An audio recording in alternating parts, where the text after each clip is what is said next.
In this video, we shall learn what is a network device and various kinds of network devices and a few network devices in this video. And you can go with the next video where you will be learning the other network devices. ಈ ವಿಡಿಯೋದಲ್ಲಿ network devices ಅಂದ್ರೆ ಏನು ಮತ್ತೆ ಯಾವೆಲ್ಲ network devices ಇದಾವೆ ಅದರಲ್ಲಿ ಕೆಲವೊಂದು network ಡಿವೈಸಸ್ನ ಈ ವಿಡಿಯೋದಲ್ಲಿ ಕಲಿಯೋಣ. ಇನ್ನು ಉಳಿದಿರುವಂಥ ನೆಟ್ವರ್ಕ್ ಡಿವೈಸಸ್ ನೀವು ನೆಕ್ಸ್ಟ್ ವಿಡಿಯೋದಲ್ಲಿ ಕಲಿಬಹುದು. ಈ ವಿಡಿಯೋನ ಲೈಕ್ ಮಾಡಿ, ಈ ಚಾನಲ್ಗೆ ಸಬ್ಸ್ಕ್ರೈಬ್ ಆಗಿ. Gain the knowledge and rule the world. Like this video, subscribe to this channel, gain the knowledge and rule the world. Share this video with your friends. ಈ ವಿಡಿಯೋನ ನಿಮ್ಮ ಫ್ರೆಂಡ್ಸ್ ಜೊತೆಗೆ ಶೇರ್ ಮಾಡ್ರಿ.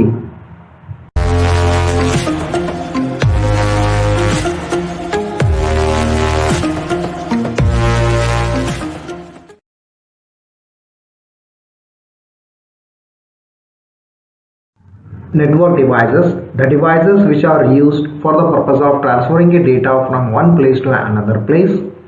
Then we are going to use and devices. Those devices are called as a network devices. ಒಂದು ಕಡೆಯಿಂದ ಇನ್ನೊಂದು ಕಡೆಗೆ data transfer ಮಾಡೋದಕ್ಕೋಸ್ಕರ ಡಿವೈಸಸ್ನ ಯೂಸ್ ಮಾಡ್ತೀವಿ. ಅಂಥ ಡಿವೈಸಸ್ನ ನೆಟ್ವರ್ಕ್ ಡಿವೈಸಸ್ ಅಂತ ಕರೀತಾರೆ. The network devices are NIC, that is a network interface card, repeater, hub, bridge, routers and switch. Network devices ಯಾವ್ಯಾವು ಅಂದರೆ NIC, network interface card, repeater, hub, bridge, routers ಮತ್ತೆ switch. First network device is NIC, network interface card. Network interface card will be providing a physical interface between the computer and the cabling. Between computer and cabling and physical interface will be provided by a device. That device is called as an NIC, that is a network interface card. It prepares data, sends data, controls the flow of data. It can also receive the data and transmit the data into bytes for the CPU for the purpose of understanding. It can also receive as well as it can translate the data into bytes, for which purpose? For a CPU to understand. Network interface card NIC ಇದು first network device. ಈ device physical ಇಂಟರ್ಫೇಸ್ನ provide ಮಾಡುತ್ತೆ computer ಮತ್ತು cabling ಮಧ್ಯದಲ್ಲಿ. Physical interface provide ಮಾಡುತ್ತೆ ಯಾವುದು? Computer ಮತ್ತು cable ನಡುವೆ. ಅಂಥ ಡಿವೈಸ್ನ ನೆಟ್ವರ್ಕ್ ಇಂಟರ್ಫೇಸ್ ಕಾರ್ಡ್ ಅಂತ ಕರೀತಾರೆ. ಈ ನೆಟ್ವರ್ಕ್ ಇಂಟರ್ಫೇಸ್ ಕಾರ್ಡು ಡೇಟಾನ ಪ್ರಿಪೇರ್ ಮಾಡುತ್ತೆ, ಡೇಟಾನ ಸೆಂಡ್ ಮಾಡುತ್ತೆ ಮತ್ತು ಫ್ಲೋ ಆಫ್ ಡೇಟಾನ ಕಂಟ್ರೋಲ್ ಮಾಡುತ್ತೆ. ಅದರ ಜೊತೆಗೆ ಡೇಟಾನ ರಿಸೀವ್ ಕೂಡ ಮಾಡಿಕೊಳ್ಳುತ್ತೆ ಮತ್ತು ಡೇಟಾನ ಟ್ರಾನ್ಸ್ಮಿಟ್ ಮಾಡುತ್ತೆ ಬೈಟ್ಸ್ ರೂಪದಲ್ಲಿ. ಯಾವುದಕ್ಕೋಸ್ಕರ ಅಂದರೆ CPU ಅರ್ಥ ಆಗಲು ಏನೋ ಸಲುವಾಗಿ ಅದನ್ನು ಡೇಟಾನ ಟ್ರಾನ್ಸ್ಲೇಟ್ ಮಾಡುತ್ತೆ ಬೈಟ್ಸ್ ರೂಪದಲ್ಲಿ. At the time of choosing an NIC, that is a network interface card, you should take into consideration the following. One, choosing an NIC, preparing a data, sending and controlling data, configuration, drivers, compatibility and performance. NIC ನ select ಮಾಡೋಕ್ಕಿಂತ ಮುಂಚೆ ಇವೆಲ್ಲವನ್ನು ಗಮನದಲ್ಲಿ ಇಟ್ಟುಕೊಂಡು NIC ನ select ಮಾಡಬೇಕು. ಯಾವೆಲ್ಲ ಫ್ಯಾಕ್ಟರ್ಸ್ನ ಗಮನದಲ್ಲಿ ಇಟ್ಕೊಬೇಕು ಅಂದರೆ preparing data, sending and controlling data, configuration, drivers, compatibility ಮತ್ತು ಪರ್ಫಾರ್ಮೆನ್ಸ್. ಇವೆಲ್ಲವನ್ನು ಗಮನದಲ್ಲಿ ಇಟ್ಟುಕೊಂಡು ನೆಟ್ವರ್ಕ್ ಇಂಟರ್ಫೇಸ್ ಕಾರ್ಡ್ನ ಸೆಲೆಕ್ಟ್ ಮಾಡ್ಕೋಬೇಕು. Preparing data. In an computer the data will be moving along the buses in parallel and here it is the same as on 4-lane interstate highway. But on the network cable, when a data will be moving, that is when a data will be traveling, it will be traveling in a single stream, just as example of an 1-lane highway. So because of this, the difference caused the problems of transmitting and receiving the data, because here it will be traveling in parallel when the data moves from computer, whereas when traveling on a network it will be moving in a single stream. Because of this difference, it can cause a problems for the purpose of transmitting and receiving a data, because the paths traveled are not the same. Therefore, it is the job of NICs to translate data from computer into signals that can flow easily along the cable. It is the responsibility or the job of an NIC to translate the data from a computer into an signals that can flow easily along the cable. And how it will do this job is, it will do this job by translating digital signals into electrical signals, whereas in case of an fiber optics, it will be translating digital signals into an optical signals. Preparing data, ಕಂಪ್ಯೂಟರಲ್ಲಿ data move ಆಗಬೇಕಾದಾಗೆ ಬಸ್ಸಲ್ಲಿ ಏನು move ಆಗುತ್ತಲ್ಲ parallel ಆಗಿ move ಆಗುತ್ತೆ. ಉದಾಹರಣೆಗೆ 4 lane interstate highway ಇರುತ್ತಲ್ಲ, ರಾಜ್ಯ ಸರ್ಕಾರ ಹೆದ್ದಾರಿ, ಅದರಲ್ಲಿ 4 ಲೇನ್ ಇರುತ್ತೆ, 4 ದಾರಿ ಇರುತ್ತಲ್ಲ, ಆ ಪ್ರಕಾರ ಮೂವ್ ಆಗುತ್ತೆ, ಪ್ಯಾರಲಲ್ ಆಗಿ ಡೇಟಾ ಮೂವ್ ಆಗುತ್ತೆ ಬಸ್ಸಸ್ ಮುಖಾಂತರ. ಆದರೆ ನೆಟ್ವರ್ಕ್ ಕೇಬಲಲ್ಲಿ ಡೇಟಾ ಟ್ರಾವೆಲ್ ಆಗೋದು ಸಿಂಗಲ್ ಸ್ಟ್ರೀಮಲ್ಲಿ. ಯಾವ ರೀತಿ ಅಂದರೆ 1 ಲೇನ್ ಹೈವೇ, ಒಂದೇ ಲೇನ್ ಹೈವೇ ಇರುತ್ತಲ್ಲ ಆ ರೀತಿ ಮೂವ್ ಆಗುತ್ತೆ. ಇದರಿಂದಾಗಿ ಈ ಡಿಫರೆನ್ಸಿಂದಾಗಿ ಟ್ರಾನ್ಸ್ಮಿಷನ್ನು ಮತ್ತು receiving of and data problem ಆಗುತ್ತೆ. ಈ ಡಿಫರೆನ್ಸಸ್ಸಿಂದ it will cause problems in transmitting and receiving the data. ಯಾಕೆ ಅಂದರೆ ಇಲ್ಲಿ ಡೇಟಾ ಏನು ಟ್ರಾವೆಲ್ ಮಾಡುತ್ತಲ್ಲ ಆ ಪಾರ್ಟು ಸೇಮ್ ಇರೋದಿಲ್ಲ, ಅದರ ಸಲುವಾಗಿ ಪ್ರಾಬ್ಲಮ್ಸ್ ಆಗುತ್ತೆ ಟ್ರಾನ್ಸ್ಮಿಟಿಂಗ್ ಮತ್ತು ರಿಸೀವಿಂಗ್ ಡೇಟಾ ಟೈಮಲ್ಲಿ. ಈ ಪ್ರಾಬ್ಲಮ್ಸ್ ಏನು ಆಗುತ್ತಲ್ಲ ಇದನ್ನು ಸಾಲ್ವ್ ಮಾಡುವಂಥ ಜವಾಬ್ದಾರಿ NICದು. NICದು ಜವಾಬ್ದಾರಿ ಏನು ಅಂದರೆ ಟ್ರಾನ್ಸ್ಲೇಟ್ ಡೇಟಾ ಮಾಡಬೇಕಾದಾಗ ಕಂಪ್ಯೂಟರಿಂದ ಸಿಗ್ನಲ್ಸಿಗೆ ಕನ್ವರ್ಟ್ ಮಾಡುತ್ತೆ. ಯಾವ ರೀತಿ ಕನ್ವರ್ಟ್ ಮಾಡುತ್ತೆ ಅಂದರೆ ಅದು ಈಸಿಯಾಗಿ ಕೇಬಲ್ ಮುಖಾಂತರ ಹೋಗೋ ಹಾಗೆ ಕಂಪ್ಯೂಟರಲ್ಲಿರುವ ಡೇಟಾನ ಸಿಗ್ನಲ್ಸ್ ಆಗಿ ಕನ್ವರ್ಟ್ ಮಾಡುತ್ತೆ. NIC ಯಾವ ರೀತಿ ಸಿಗ್ನಲ್ಸ್ ಆಗಿ ಕನ್ವರ್ಟ್ ಮಾಡುತ್ತೆ ಅಂದರೆ NIC ಟ್ರಾನ್ಸ್ಲೇಟಿಂಗ್ ಡಿಜಿಟಲ್ ಸಿಗ್ನಲ್ಸ್ ಏನಿರುತ್ತಲ್ಲ ಅದನ್ನೇ ಎಲೆಕ್ಟ್ರಿಕಲ್ ಸಿಗ್ನಲ್ಸ್ ಆಗಿ ಕನ್ವರ್ಟ್ ಮಾಡುತ್ತೆ.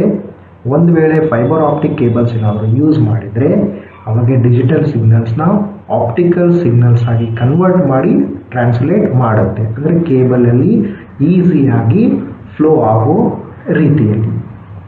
Sending and controlling and data. For 2 computers to send and receive a data, the cards must agree on several things. This includes the following. First one is the maximum size of a data frames.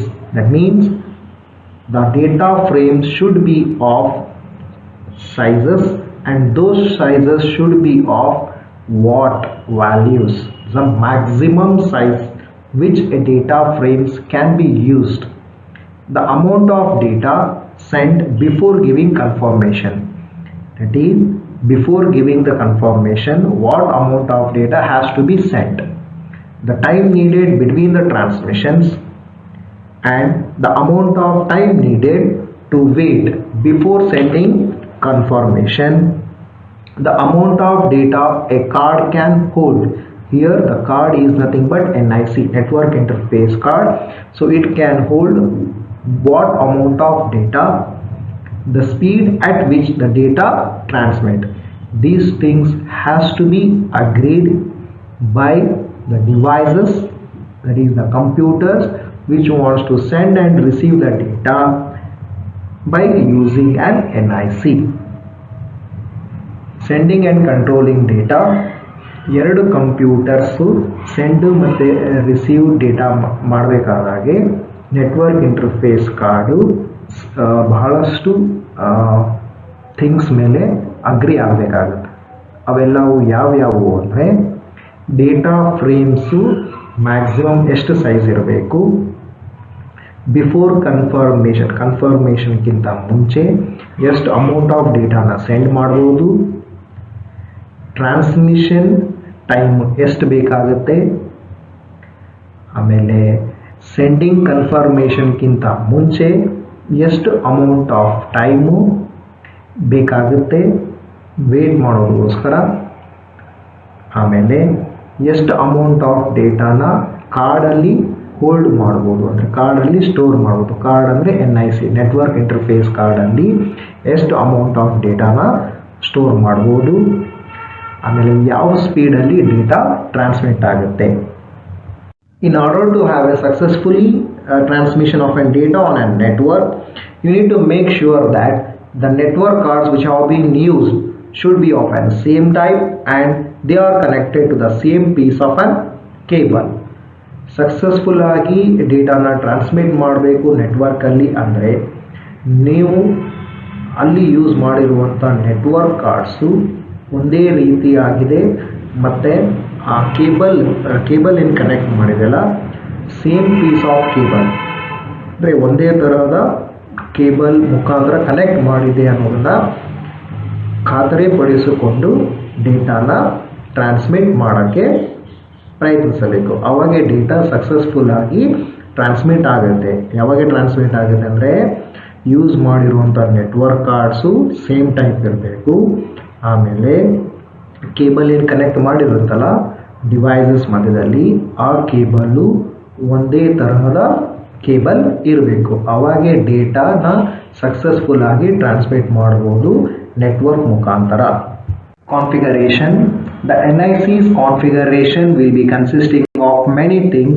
Those include manufacturer's hardware address, IRQ address, base input-output port address, base memory address. All these things will be included in an NIC's configuration. And even in some NICs, it will also use DMA channels for offering a better performance. Each of the card, that is a network interface card which you are using, must have a unique hardware address. If two cards have the same hardware address, then neither of them will be able to communicate. That means if two cards are having the same address, then they cannot communicate with each other. It is not possible to have a communication among those two devices which are having a card of the same hardware address. Configuration. NIC configuration ಬಹಳಷ್ಟು ವಸ್ತುಗಳಿಂದ ಕೂಡಿರುತ್ತೆ. ಅವುಗಳಲ್ಲಿ manufacturers hardware address, IRQ address, base input output port address ಮತ್ತು base memory address ಇವಿಷ್ಟು ವಸ್ತುಗಳಿಂದ ಕೂಡಿರುತ್ತೆ. ಇದರ ಜೊತೆಗೆ ಕೆಲವೊಂದು NIC ಕಾನ್ಫಿಗರೇಷನಲ್ಲಿ DMA ಚಾನಲ್ಸ್ ಕೂಡ ಇನ್ಕ್ಲೂಡ್ ಆಗಿರುತ್ತೆ. ಯಾವುದ್ರ ಸಲುವಾಗಿ ಅಂದರೆ ಒಳ್ಳೆ ಪರ್ಫಾರ್ಮೆನ್ಸ್ ಕೊಡೋದಕ್ಕೋಸ್ಕರ DMA ಚಾನಲ್ಸನ್ನು ಸಹ ಕಾನ್ಫಿಗರೇಷನಲ್ಲಿ ಇನ್ಕ್ಲೂಡ್ ಮಾಡಿರ್ತಾರೆ. ನಮಗೆ ಕಾರ್ಡ್ಸ್ನ ನಾವೇನು ಯೂಸ್ ಮಾಡ್ತೀವಲ್ಲ NIC ಕಾರ್ಡ್ಸು, ಆ ಪ್ರತಿಯೊಂದು NIC ಕಾರ್ಡಿಗೂ ತನ್ನದೇ ಆದಂಥ ಹಾರ್ಡ್ವೇರ್ ಅಡ್ರೆಸ್ ಇರಬೇಕು. ಒಂದು ವೇಳೆ ಎರಡು ಕಾರ್ಡಿಗೆ ಒಂದೇ ಹಾರ್ಡ್ವೇರ್ ಅಡ್ರೆಸ್ ಇದ್ದರೆ ಆ ಎರಡೂ ಕಾರ್ಡ್ಸು ಕಮ್ಯುನಿಕೇಟ್ ಮಾಡೋದಕ್ಕೆ ಆಗೋಲ್ಲ. ಅಂದರೆ ಯಾವುದೇ ಕಾರ್ಡಿಗೂ ಕಮ್ಯುನಿಕೇಟ್ ಮಾಡೋದಕ್ಕೆ ಆಗೋದಿಲ್ಲ. ಒಂದು ವೇಳೆ ಎರಡೂ ಕಾರ್ಡ್ಸ್ ಅಂದರೆ ಎರಡೂ ನೆಟ್ವರ್ಕ್ ಇಂಟರ್ಫೇಸ್ ಕಾರ್ಡ್ಸು ಡಿವೈಸಲ್ಲಿ ಏನು ಯೂಸ್ ಮಾಡಿರ್ತೀವಲ್ಲ ಅವು ಒಂದು ವೇಳೆ ಒಂದೇ ಹಾರ್ಡ್ವೇರ್ ಅಡ್ರೆಸ್ಸಿನೂ ಆಗಿದ್ದರೆ ಅಂಥ ಡಿವೈಸಸ್ಸು ಯಾವುದ್ರದ್ದು ನೆಟ್ವರ್ಕ್ ಇಂಟರ್ಫೇಸ್ ಕಾರ್ಡಿಂದು ಹಾರ್ಡ್ವೇರ್ ಅಡ್ರೆಸ್ ಸೇಮ್ ಇದ್ದರೆ ಅವು ಪರಸ್ಪರ ಕಮ್ಯುನಿಕೇಟ್ ಮಾಡೋದಕ್ಕೆ ಆಗೋದಿಲ್ಲ. Drivers. If a computer has to use the NIC, there is a network interface card, then it is very important to install the proper device drivers which are required for an NIC to work. These drivers will communicate directly with the network redirector as well as with the adapter, and they will be operating in a media access control sub-layer of a data link layer which is present in case of an OSI model. Drivers. ಒಂದು ವೇಳೆ computer network interface ಕಾರ್ಡ್ನ use ಮಾಡಬೇಕು ಅಂದರೆ ಅದಕ್ಕೆ ಬೇಕಾಗಿರುವಂತಹ device drivers installed ಆಗಿರಬೇಕು. ಈ drivers installed ಆಗಿದ್ದರೆ ಅದು ಡೈರೆಕ್ಟಾಗಿ ಕಮ್ಯುನಿಕೇಟ್ ಮಾಡುತ್ತೆ ಯಾವುದ್ರ ಜೊತೆಗೆ ಅಂದರೆ ರೀಡೈರೆಕ್ಟರ್ ಮತ್ತು ಅಡಾಪ್ಟರ್ ಜೊತೆಗೆ. ಆಮೇಲೆ ಈ ಡ್ರೈವರ್ಸು ಮೀಡಿಯಾ ಆಕ್ಸೆಸ್ ಕಂಟ್ರೋಲ್ ಸಬ್ ಲೇಯರಲ್ಲಿ ಆಪರೇಟ್ ಆಗುತ್ತೆ. ಈ ಮೀಡಿಯಾ ಆಕ್ಸೆಸ್ ಸಬ್ ಲೇಯರು ಡೇಟಾ ಲಿಂಕ್ ಲೇಯರ್ ಇರುತ್ತೆ ಯಾವುದರಲ್ಲಿ OSI ಮಾಡೆಲಲ್ಲಿ. Compatibility. When choosing an NIC, you need to check the bus of your PC. That means which will fit according to your bus of your personal computer. Those kind of NIC should be used. A bus is nothing but a communicating component or a communicating system which is required in a system for the purpose of transmitting data between the components. If you have more than one type of bus in your personal computer, then NIC can use which will be fitting the fastest type. NIC will be using which fits into the fastest type. This is especially important in case of servers, as NIC can very quickly become a bottleneck if the guideline isn't followed. That means here it will cause a problem for the transmission of an data if the NIC doesn't fit with the bus type of your PC. Compatibility. NIC ನ choose ಮಾಡಬೇಕಾದ್ರೆ personal computer, ನಿಮ್ಮ personal computer ಇರುವಂಥ bus type ಪ್ರಕಾರ NIC ನ choose ಮಾಡಬೇಕು. ಒಂದು ವೇಳೆ ನಿಮ್ಮ ಪರ್ಸನಲ್ ಕಂಪ್ಯೂಟರಲ್ಲಿ ಒಂದಕ್ಕಿಂತ ಜಾಸ್ತಿ ಬಸ್ ಇದ್ದರೆ ಅವಾಗ NIC ಯಾವುದು ಫಾಸ್ಟೆಸ್ಟ್ ಟೈಪ್ ಇರುತ್ತೆ ಅದನ್ನೇ ಚೂಸ್ ಮಾಡಿಕೊಳ್ಳುತ್ತೆ. ಇದು ಬಹಳಷ್ಟು ಇಂಪಾರ್ಟೆಂಟು ಸರ್ವರ್ಸಲ್ಲಿ. ಒಂದು ವೇಳೆ NIC ಕರೆಕ್ಟಾಗಿ ಫಿಟ್ ಆಗಿಲ್ಲ ನಿಮ್ಮ ಬಸ್ ಟೈಪ್ ಪ್ರಕಾರ ಪರ್ಸನಲ್ ಕಂಪ್ಯೂಟರಲ್ಲಿ ಅಂದರೆ ಅದು ಅಡಚಣೆಯನ್ನು ಉಂಟು ಮಾಡುತ್ತೆ. ಒಂದು ವೇಳೆ ಗೈಡ್ಲೈನ್ಸ್ನ ಸರಿಯಾಗಿ ಫಾಲೋ ಮಾಡಿಲ್ಲ ಅಂದರೆ NIC ಕಾರ್ಡ್ ಚೂಸ್ ಮಾಡಬೇಕಾದ್ರೆ ಯಾವ ಬಸ್ ಟೈಪ್ ಇದೆ ನಿಮ್ಮ ಪರ್ಸನಲ್ ಕಂಪ್ಯೂಟರ್ ಅದ್ರ ಬೇಸಿಸ್ ಮೇಲೆ NICನ ಚೂಸ್ ಮಾಡಬೇಕು. ಬಸ್ ಅಂದರೆ ಅದು ಕಮ್ಯುನಿಕೇಟಿಂಗ್ ಸಿಸ್ಟಮು. ನಿಮ್ಮ ಕಂಪ್ಯೂಟರಲ್ಲಿ ಡೇಟಾ ಟ್ರಾನ್ಸ್ಮಿಟ್ ಮಾಡೋದಕ್ಕೋಸ್ಕರ ಯೂಸ್ ಮಾಡೋದನ್ನ ಬಸ್ ಅಂತ ಕರೀತಾರೆ. The most important goal of a network adapter card is to optimize the network performance. Optimize the network performance means it has to make the best way to improve the performance of a network and at the same time minimize the amount of time which is needed for the purpose of transforming a data packet across the network. It has to make the best way. It means it has to choose the best way so that it can transfer the data within a short period of time. That is what the performance can be improved of a network interface card. For this one there are several ways of doing, including assigning a DMA channel as well as using a shared memory adapter or deciding to allow a bus mastering. Using any one of these three things, it can improve the performance so that it can optimize the network performance and at the same time it can transfer the data packet across the network by considering a small amount of time. Performance ಬಹು ಮುಖ್ಯವಾದ ಗೋಲ್ network ಇಂದು ಏನು, network adapter ಇಂದ ಏನು ಅಂದರೆ network performance ಉತ್ತಮವಾಗಿಸಬೇಕು, ಅತ್ಯುತ್ತಮವಾಗಿ ಇರಬೇಕು. ಉತ್ತಮವಾಗಿ network performance ಮಾಡಬೇಕು. ಅದು ಮೇನ್ ಗೋಲ್ ಯಾವುದು, ನೆಟ್ವರ್ಕ್ ಅಡಾಪ್ಟರ್ ಕಾರ್ಡ್. ಆಮೇಲೆ ಡೇಟಾ ಏನು ಟ್ರಾನ್ಸ್ಫರ್ ಆಗುತ್ತಲ್ಲ, ಡೇಟಾ ಪ್ಯಾಕೆಟ್ಸ್ ಟ್ರಾನ್ಸ್ಫರ್ ಆಗುತ್ತಲ್ಲ ನೆಟ್ವರ್ಕಲ್ಲಿ, ಅದಕ್ಕೆ ಬೇಕಾಗುವಂಥ ಸಮಯನೂ ಕಡಿಮೆ ಮಾಡಬೇಕು. ಇದು ಯಾವುದು goal of the network adapter. ಇದರ ಸಲುವಾಗಿ ನೆಟ್ವರ್ಕ್ ಇಂಟರ್ಫೇಸ್ ಕಾರ್ಡ್ ಏನು ಮಾಡಬಹುದು, ಏನು ದಾರಿಗಳಿದ್ದಾವೆ ಅಂದರೆ, ಒಂದು ಅಸೈನಿಂಗ್ ಎ DMA ಚಾನಲ್, ಎರಡನೇದು ಯೂಸಿಂಗ್ ಶೇರ್ಡ್ ಮೆಮೊರಿ ಅಡಾಪ್ಟರ್, ಮೂರನೇದು allowing A bus to master. ಈ ಮೂರು ಇದರಲ್ಲಿ ಯಾವುದಾದ್ರೂ ಒಂದನ್ನು ಉಪಯೋಗಿಸ್ಕೊಂಡು ನೆಟ್ವರ್ಕ್ ಇಂಟರ್ಫೇಸ್ ಕಾರ್ಡ್ದು ಪರ್ಫಾರ್ಮೆನ್ಸ್ನ ಇನ್ಕ್ರೀಸ್ ಮಾಡ್ಬೋದು. Next kind of a network device is a repeater. Repeaters are a very simple devices. Why actually the repeaters are used is to make the data to travel for a larger distance. To make the data to travel for a larger distance or a farther distance. How this can be achieved is whatever the repeaters are there, those repeaters will make the data to travel beyond its allowed length by use of an repeater, which will be amplifying the network voltages so that the data can travel for a larger distance. Repeaters are nothing more than amplifiers and as such are very inexpensive. They are nothing more than amplifiers and they are inexpensive. Why the repeaters are used is for the purpose of making a data to travel for more further distance.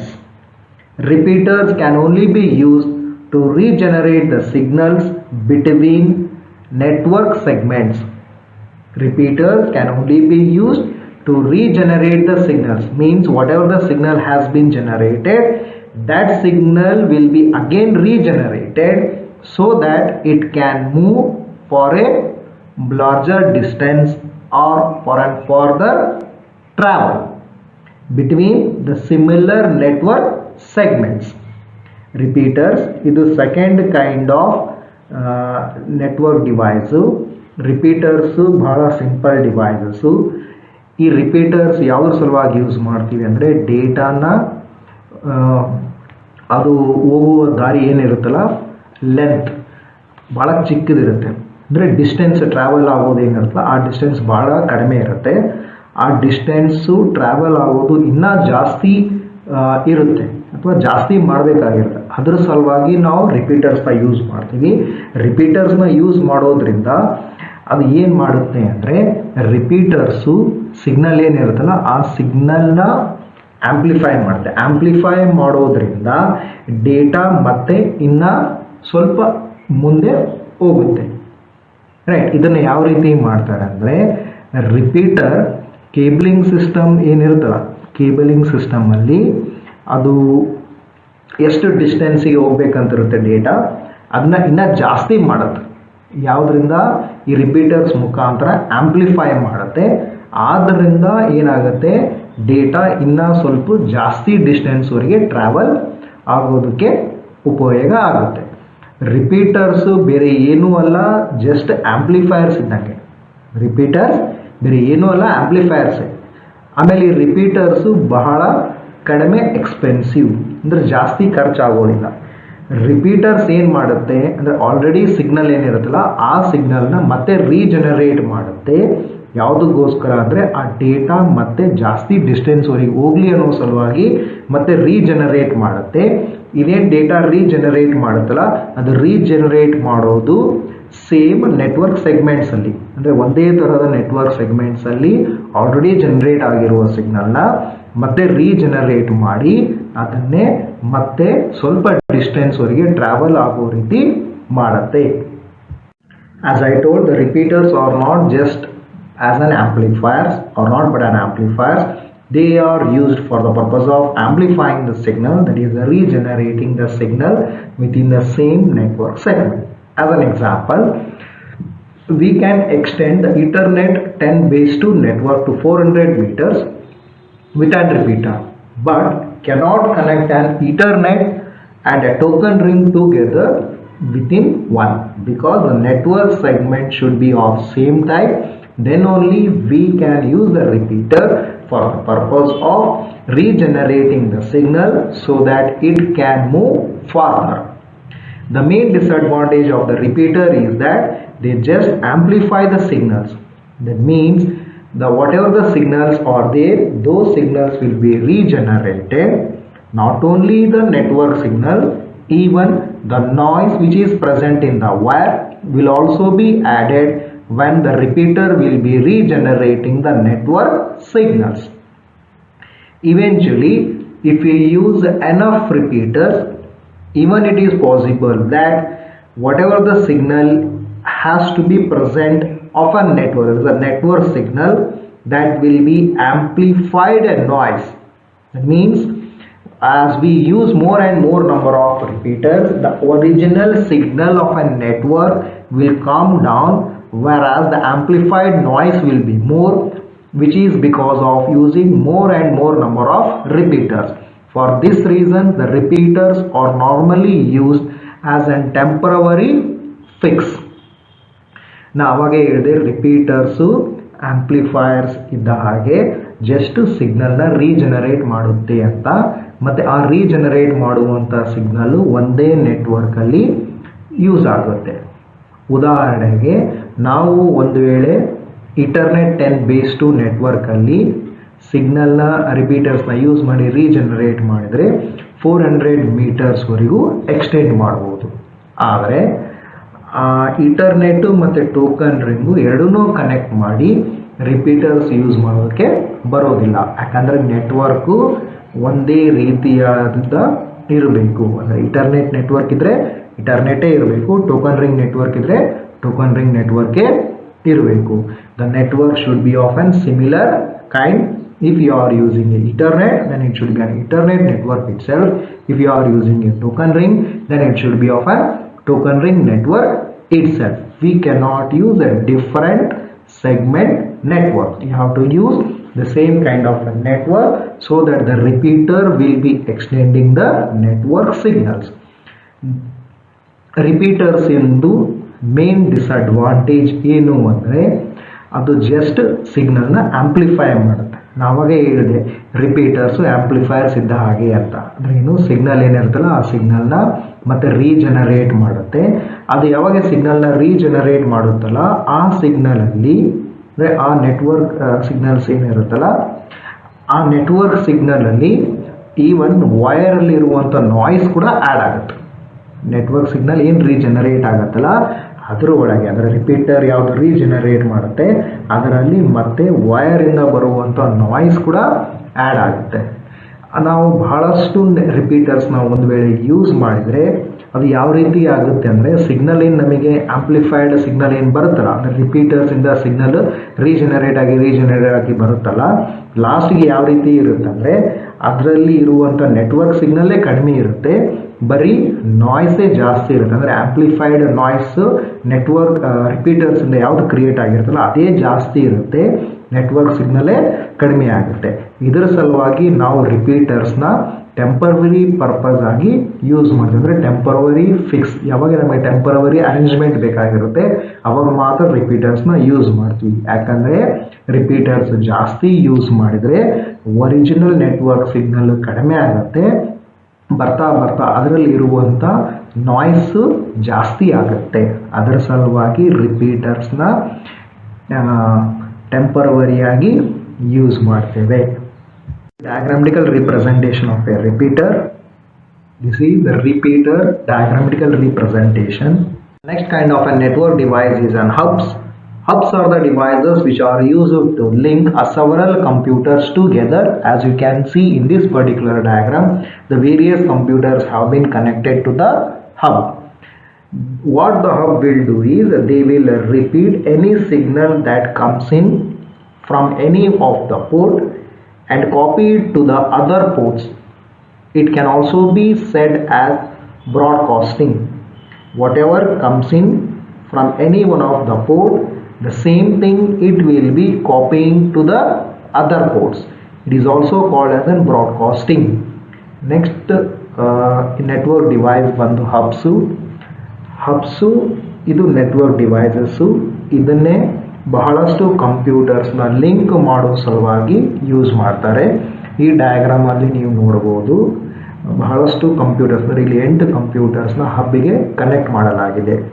ಈ ಹಬ್ಬಿಂದ ಏನು ಉಪಯೋಗ ಅಂದರೆ ಹಬ್ಬು ತನ್ನಲ್ಲಿ ಬರುವಂಥ ಸಿಗ್ನಲ್ನ ಮತ್ತು repeat ಮಾಡುತ್ತೆ. ಅಂದರೆ ತನ್ನಲ್ಲಿ ಬರುವಂಥ ಸಿಗ್ನಲ್ ಯಾವುದೋ ಒಂದು ಪೋರ್ಟಿಂದ ಇರುತ್ತೆ, ಅದನ್ನು ಕಾಪಿ ಮಾಡಿ ಬಹಳಷ್ಟು ಪೋರ್ಟ್ಸಿಗೆ ಅಂದರೆ ಅದರ್ ಪೋರ್ಟ್ಸಿಗೆ ಕಳಿಸೋ ಹಾಗೆ ರಿಪೀಟ್ ಮಾಡುತ್ತೆ.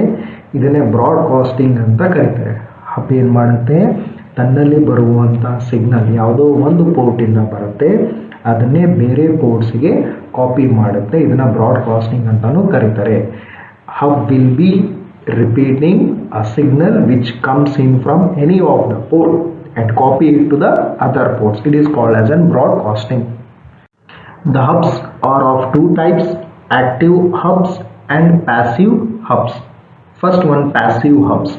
Passive hubs will be simply connecting all the ports together electrically and they are not powered. They are not powered. That means that we'll be not having any other thing to do, just it will be connected. Whereas another one is an active hub which will be using an electrons to amplify the signal or the data which will be received and clean up the signal before it is broadcasted to the other hubs. Whereas in case of an passive hubs, it will not be doing anything, just whatever the signal is received that it will be broadcasting. Whereas in case of an active hubs, it will be using electrons to amplify and clean up the signal which will be caused because of the noises. Those will be removed and then it will be broadcast to that signal to the other ports. In the category of an active hubs, there are also a certain class of an hubs. Those are called as an intelligent hub. What actually the intelligent hub means is they can remotely managed on the network. They can be remotely managed on the network. Such kind of hubs are called as an intelligent hubs. Hubs ಅಲ್ಲಿ ಎರಡು ವಿಧ, ಒಂದು active hubs ಮತ್ತು passive ಹಬ್ಸು. Passive ಹಬ್ಸು simple ಆಗಿ ಎಲ್ಲ ಪೋರ್ಟ್ಸಿಗೂ connect ಆಗಿರುತ್ತೆ electrically. ಅದಕ್ಕೆ ಯಾವುದೇ ಬೇರೆ ಪವರ್ಸ್ ಇರೋದಿಲ್ಲ. ಅದರಲ್ಲಿ ಬರುವಂಥ ನೆಟ್ವರ್ಕ್ನ ಜಸ್ಟ್ ಅದನ್ನು ಬ್ರಾಡ್ಕಾಸ್ಟ್ ಮಾಡುತ್ತೆ. ಅಂದರೆ ಒಂದು ಪೋರ್ಟಿಂದ ಬರೋದು ಇನ್ನೊಂದು ಪೋರ್ಟ್ಸಿಗೆ ಕಳಿಸುತ್ತೆ. ಯಾವುದು ಪ್ಯಾಸಿವ್ ಹಬ್ಸ್. ಅದರಲ್ಲಿ ಯಾವುದೇ ರೀತಿಯಾದ ಬೇರೆ ಶಕ್ತಿ ಇರುವುದಿಲ್ಲ. ಆಕ್ಟಿವ್ ಹಬ್ಸ್ ಇದರಲ್ಲಿ ಎಲೆಕ್ಟ್ರಾನ್ಸ್ ಇರುತ್ತೆ. ಈ ಎಲೆಕ್ಟ್ರಾನ್ಸ್ ಮುಖಾಂತರ ಬರುವಂಥ ಸಿಗ್ನಲ್ ಒಂದು ಪೋರ್ಟಿಂದ ಬರುತ್ತಲ್ಲ, ಅದನ್ನು ಆಂಪ್ಲಿಫೈ ಮಾಡುತ್ತೆ. ಅದರ ಜೊತೆಗೆ ಆ ಸಿಗ್ನಲ್ ಇರುವಂಥ ನಾಯ್ಸಸ್ ಏನಿರ್ತಲ್ಲ ಅದನ್ನು ಕ್ಲೀನಪ್ ಮಾಡುತ್ತೆ. ಕ್ಲೀನಪ್ ಮಾಡಿ ಅದನ್ನೇ ಬ್ರಾಡ್ಕಾಸ್ಟ್ ಮಾಡುತ್ತೆ ಬೇರೆ ಪೋರ್ಟ್ಸಿಗೆ.